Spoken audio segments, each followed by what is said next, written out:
Ahora, eh, pues mucho se ha hablado de la mortificación, ¿verdad? Por ejemplo, el Papa Benedicto XIV,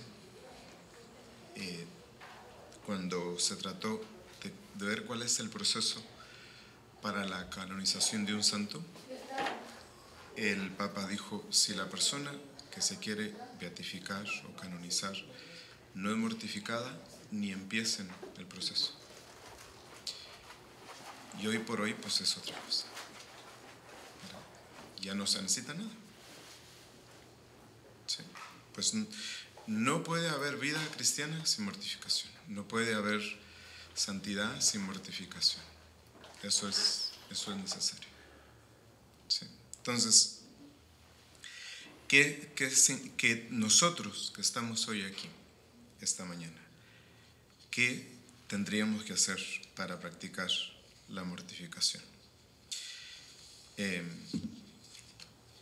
Pues es lo que vamos a ver. Las personas, los autores espirituales, pues hablan de diferentes razones que hay para uno mortificarse.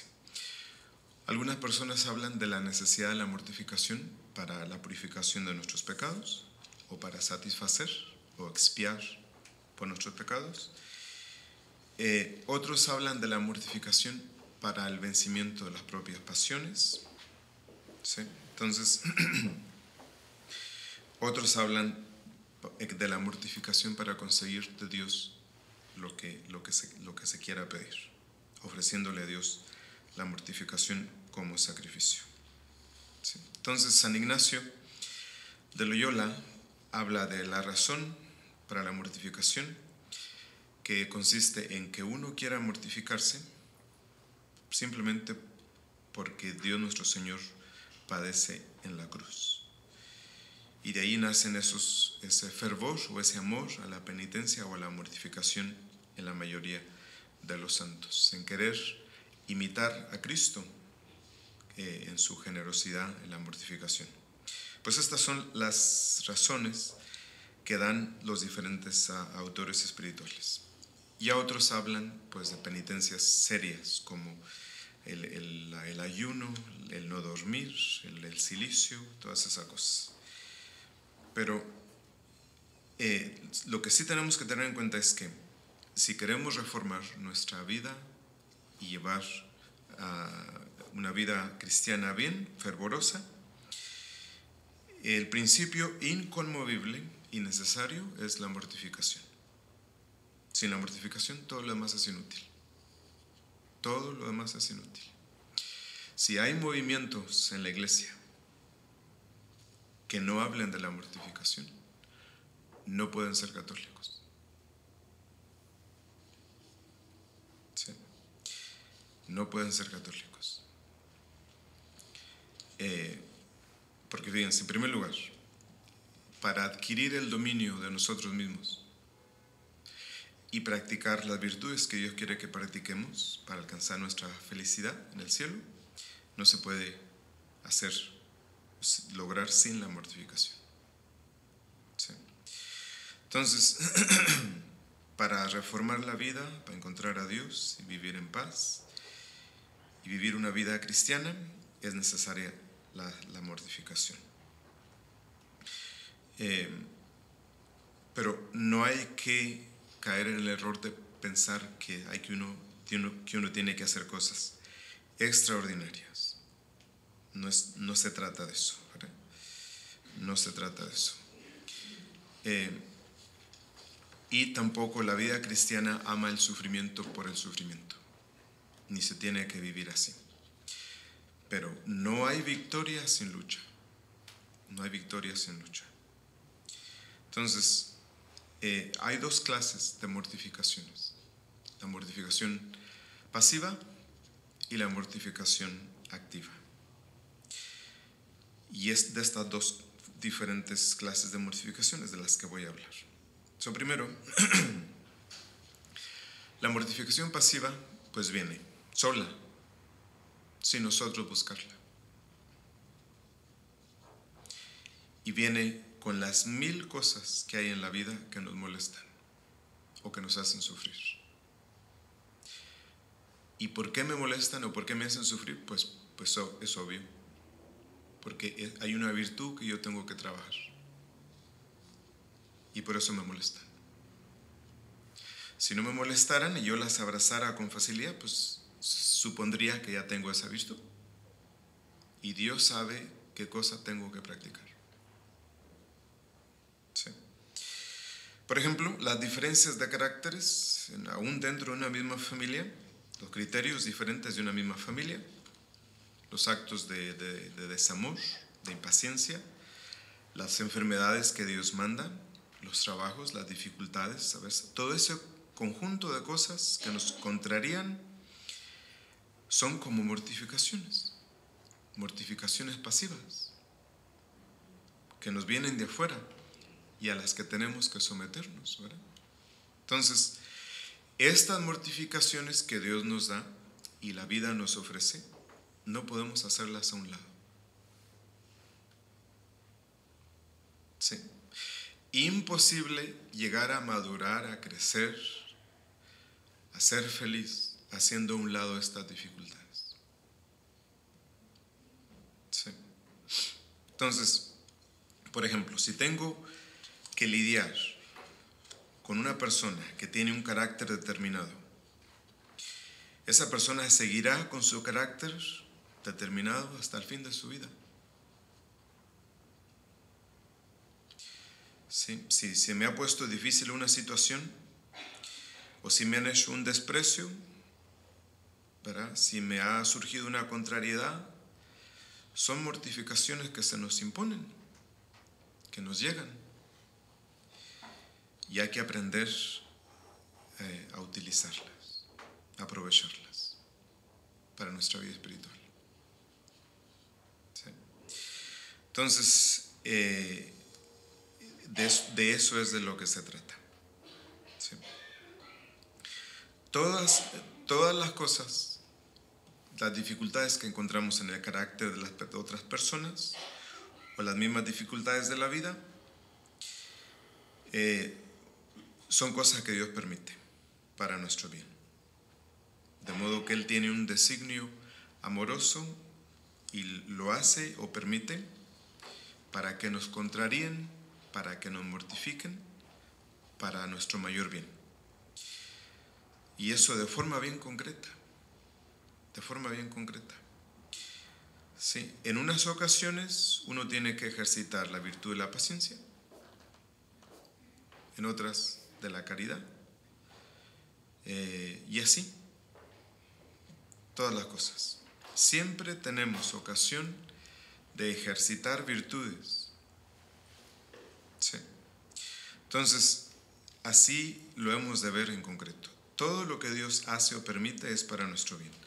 Y cada uno se limita a mirar las cosas así. Pero si uno ve que la vida se acostumbra uno a ver todo como un cataclismo, como una tragedia, pues lo único que queda es amargura. Y se crece mal. ¿Sí? Como una puerta cuando, ¿verdad? No sé si ustedes, a veces en los cercos de los potreros, pues el que puso la puerta del potrero la puso para que se abriera de una forma. Pero no, llega otro y la abre para el otro lado. Y después no se abre para el otro lado. Pues así, con cada uno de nosotros. Sí. Entonces, en todas esas cosas que Dios permite, nosotros tenemos ocasión para practicar las virtudes. Sí. Entonces, por eso es que nos molestan las cosas. Porque es por allí por donde hemos de comenzar. Sí. Entonces, muchas veces, cuando se reciben estas pruebas o estas dificultades que vienen de Dios, pues nuestro instinto nos lleva a la rebeldía o a la protesta, a la amargura del corazón. Sí, pues eso hay que saberlo sofocar, saberlo calmar. ¿verdad? Y para eso se necesita trabajo, esfuerzo y lucha. ¿Sí? Entonces, la voluntad tiene que estar por encima de los sentimientos. ¿Sí? Entonces, para eso, pues, se necesita la mansedumbre. Es decir, soportar las cosas, incluso cuando estemos amargados por dentro. Soportar las cosas con mansedumbre, aunque por dentro nos duelan. Pero conservar en medio de las pruebas esa especie de dulzura interior y de mansedumbre y de benignidad no es fácil, pero es necesario. ¿Sí? Como ahorita lo veíamos en el caso de nuestro Señor, lo que tuvo que soportar, y lo soportó todo con mansedumbre. Y Él nos dice: aprendan de mí, que soy manso y humilde de corazón. Pues así hay que entregarse. ¿Sí? ¿Qué hacen ustedes cuando tienen que corregir a sus hijos? ¿Sí? Entonces, esta dulzura no se puede tener si no se ven las cosas de forma sobrenatural. Porque si se ven desde un punto de vista humano, pues lo único que hacen es molestarnos, ¿verdad? No se soportan. Pero si se ven sobrenaturalmente, entonces se llevan con otra dulzura, con otra paz del corazón. Entonces, las tribulaciones, entonces, hacen su trabajo en nosotros. Hacen su trabajo en nosotros. ¿Sí? Entonces, todo eso se arregla muy bien si cuando el Señor manda cualquier prueba, en vez de mirar las criaturas, las cosas, los acontecimientos en sí mismo, las miramos en Dios, todo se arregla. ¿Sí? Porque siempre podríamos encontrar una raíz mala en lo que pasa. Y cuando se encuentra una raíz mala, y es lo único que se ve, es obvio que uno se impacienta, se desespera. Pero si se mira a Dios, entonces cambia todo. Si se mira a Dios y luego se mira lo que me toca hacer a mí, lo que tengo que corregir en mí, pues se arregla. ¿Sí? Entonces, las pruebas, todos las vamos a tener. De eso nadie se escapa. Pero si se dan cuenta, casi todas las pruebas que tenemos tienen que ver solo y exclusivamente con lo que hay que corregir en nuestra vida. De tal forma que una prueba nos dice ya exactamente dónde hay que trabajar. Y esa es la realidad. ¿Sí? Entonces, soportar una cosa con malos ojos, pues de nada nos sirve. De nada nos sirve. ¿Sí? Entonces, todos los días tenemos nosotros ocasiones de ejercitar la virtud, ¿sí? A través de la mortificación. Entonces, así vivieron todos los santos, ¿verdad? No podían vivir sin su cruz. Y lo hacían porque sabían muy bien que en ese amor a la cruz estaba toda su riqueza espiritual, su santificación. ¿Sí? Entonces,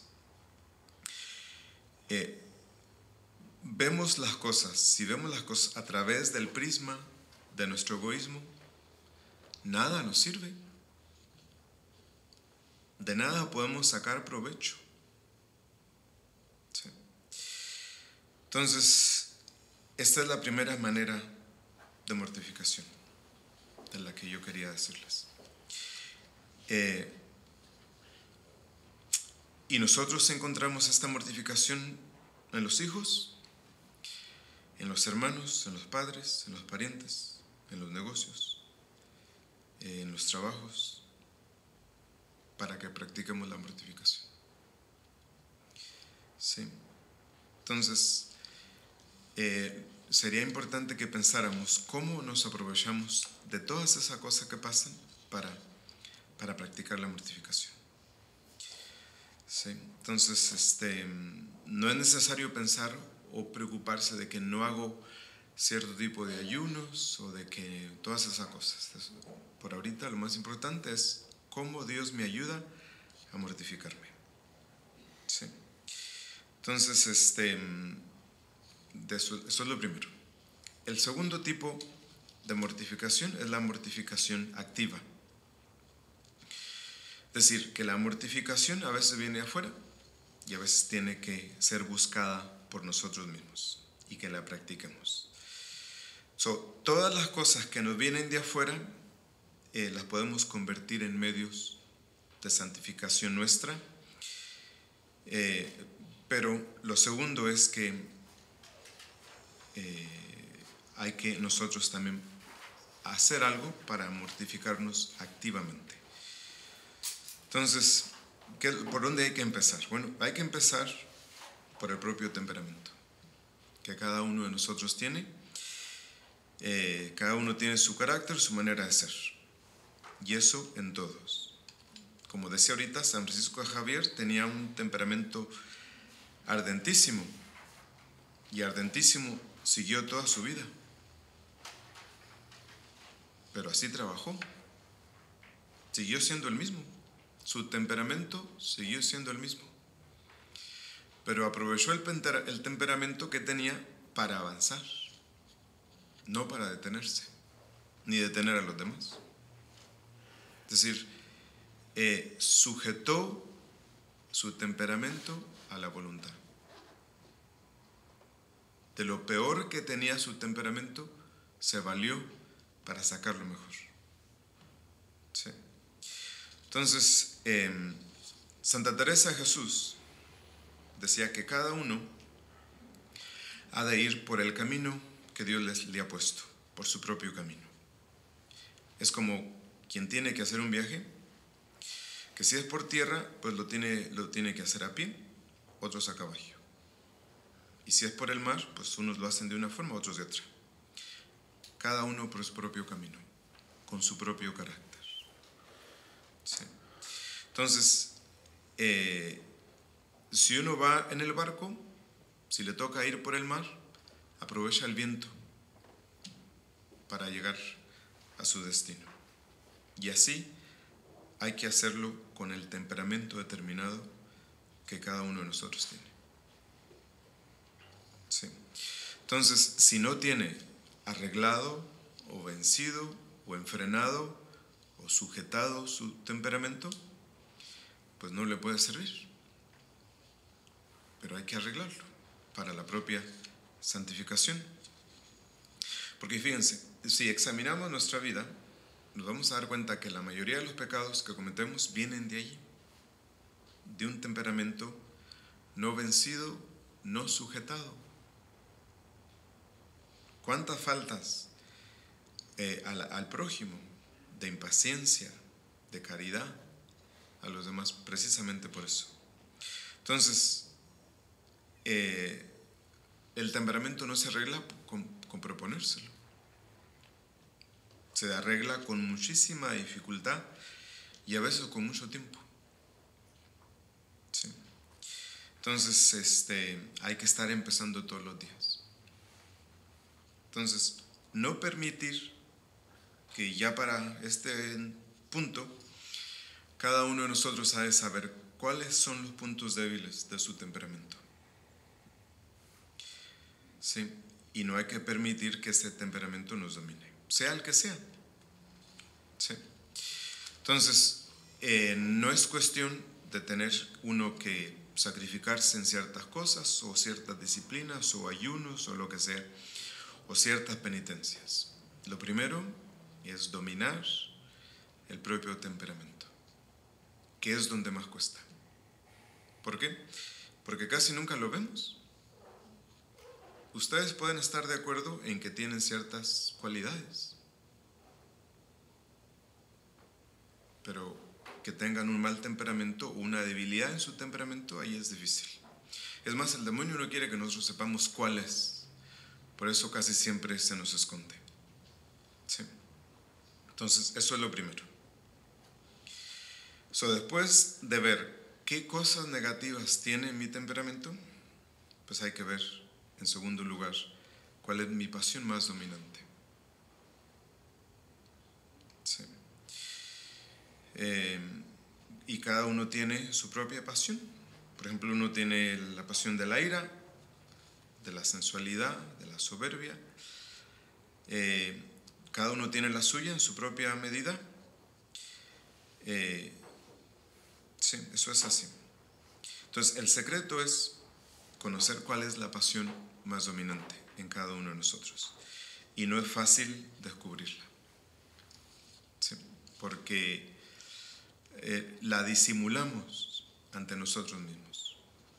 ¿Sí? Hay personas que tienen una pasión dominante clarísima y sin embargo ellas no la ven. ¿Sí? Tal forma que no es fácil. Sin embargo, es necesario llegar a este conocimiento de nuestra pasión más dominante. Entonces, ¿qué es lo que hay que hacer para conocer esta pasión? Pues primero, póngase a pensar en lo que los demás dicen de ustedes o lo que los demás les echan en cara a ustedes. Pues ahí está. Sí, ahí está. Quizás no se lo dicen frente a frente ni cuando hablan bien. Se lo dicen cuando llegan sin comer. Sí. Pues ahí está la realidad. Entonces, de ordinario, las personas que nos rodean, con una forma bien cierta, casi siempre dan en el blanco y señalan nuestro punto más débil. Pues hay que aprovecharse. Y uno tiene que tener humildad para escuchar esas cosas y oírlas así sencillamente, ¿verdad? Si es necesario indignarse un poquito o amargarse un poquito, pues está bien, pero hay que aprovecharse de eso para corregirse, para arreglarse. Lo segundo, pues hay que hacer un examen de conciencia. Por ejemplo, si uno dice, bueno, ¿por qué tengo la costumbre de decir mentiras? Bueno, es que nunca he ido a la raíz de por qué me gusta decir mentiras. Bueno, porque posiblemente no quiero que piensen mal de mí. Y eso casi nunca lo pensamos. ¿Sí? Entonces, si examinamos en nosotros nuestros pecados y de dónde provienen, vamos a ir dando con la raíz común. Y esa raíz común va a ser siempre la pasión dominante. Hacer conciencia con un poco más de profundidad. Porque tenemos la tentación de ocultar la pasión más dominante, es la más escondida. Por ejemplo, si uno dice, ¿qué es lo que más a mí me cuesta renunciar? ¿O qué es lo que más me duele cuando algo sucede? ¿O cuando algo dicen de mí? Pues ahí está, ¿verdad? Lo que más nos duele es lo que toca la pasión más dominante. ¿Sí? Entonces, ¿qué es lo que más me gusta? Se me hace difícil sacrificar. ¿Qué es lo que menos me gusta hacer por los demás? Ahí se va descubriendo cuál es la pasión más dominante. Entonces, las pasiones dominantes se vencen de dos maneras. Primero, pues huyendo de las ocasiones en que caemos en esa pasión. ¿Sí? Es decir, hay que quitar las ocasiones, cueste lo que cueste. ¿Sí? Y otras veces la pasión dominante se arregla pues haciendo exactamente lo contrario de lo que nuestro egoísmo nos pide. Si me lleva a la soberbia, uno tiene que humillarse cuando sea preciso, ¿verdad? Si me lleva a la ira, pues hay que guardar dentro de mí las cosas que me llevan a la ira y no permitir que salga por los labios una palabra airada, cueste lo que cueste. Así es como se arregla la pasión más dominante. Por ejemplo, si uno tiene odio a una persona o enemistad con una persona, pues uno tiene que decir, voy a hacer exactamente lo contrario de lo que se me pide. ¿Sí? Entonces, así es como se arregla. Entonces, se vence la pasión dominante con la virtud contraria. Y si después de eso añadimos la austeridad exterior, es decir, por ejemplo, si tengo la tendencia a comer demasiado, pues hay que, ¿verdad?, comer menos. ¿Sí? Entonces, si se dan cuenta, no es necesario divagar o en pensar o en hablar de penitencias, de ayunos, de disciplinas, como lo hacían los monjes en el desierto. La realidad de la vida es esta, que Dios nos ayuda todos los días, nos descubre dónde hay que trabajar y nos da las ocasiones para trabajar y nos da la gracia para hacerlo, para vencer el propio temperamento o para corregir la propia pasión. Si hacemos eso, pues avanzamos mucho, casi sin darnos cuenta. Entonces, para ir a nuestro Señor, que está por nosotros en la cruz, pues abracémonos con esta cruz a través de la propia mortificación en la propia vida concreta que vive cada uno de nosotros.